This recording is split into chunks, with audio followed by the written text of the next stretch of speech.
Good day everyone, welcome to my channel. And then in this tutorial video guys, we will write a program to solve the given kilometer distance value of 8.23 kilometers into miles equivalent and display the results on the screen using TypeScript programming language. Before we start, I would like to say thank you so much to all my viewers, silent viewers, supporters, and subscribers in my channel. If you are new with my channel and then you like this video, please hit the like button. Don't forget to share and please support my channel guys by clicking the subscribe button. So let's get started. So we have here a machine problem. Write a program to solve the given kilometer distance value of 8.23 into miles equivalent and display the results on the screen. So basically we will have this output, no? So kilometers to miles in TypeScript. So 8.23 kilometers is equals to 5.11 miles. So that will be the output that we are expecting, no? Okay, so let us go with our code. So we have here several comments on the top, and then the variable var kilometers equals 8.23, and then we have conversion factor.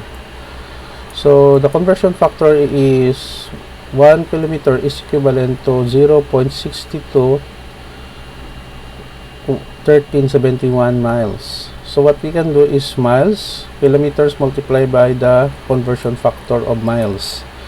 To rounding off, we are using this command, let round underscore result equals math round miles multiplied by 100 over 100. New line here, kilometers to miles, and then we display the result here.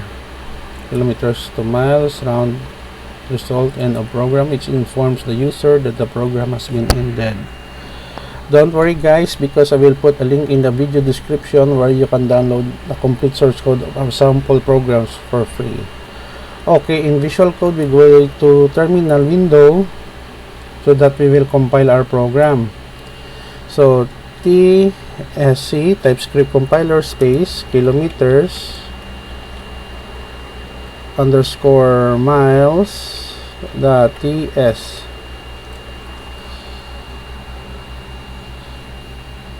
Okay, it will create a JavaScript file. So next is node kilometers underscore miles .js. Okay, so that's it, no? Our program is running. Kilometers to miles in TypeScript, 8.23 kilometers is equals to 11 miles. So if we want to change the value here for second time around, let's say we have here 45.34 kilometers, the same process will be followed. We will compile first our program, tsc kilometers underscore miles.ts, and then we execute. So kilometers to miles in TypeScript, 45.34 kilometers is equals to 28.17 miles. Okay guys, so this is the end of our tutorial video on kilometers to miles conversion using TypeScript programming language. I hope that you have learned something new in this tutorial video. Thank you so much guys for watching. I will put a link in the video description where you can download the complete source code for free in my two websites. Don't forget to like, share, and please support my channel guys by clicking the subscribe button. See you in the next video tutorial guys. This is your friend Jake saying bye bye for now.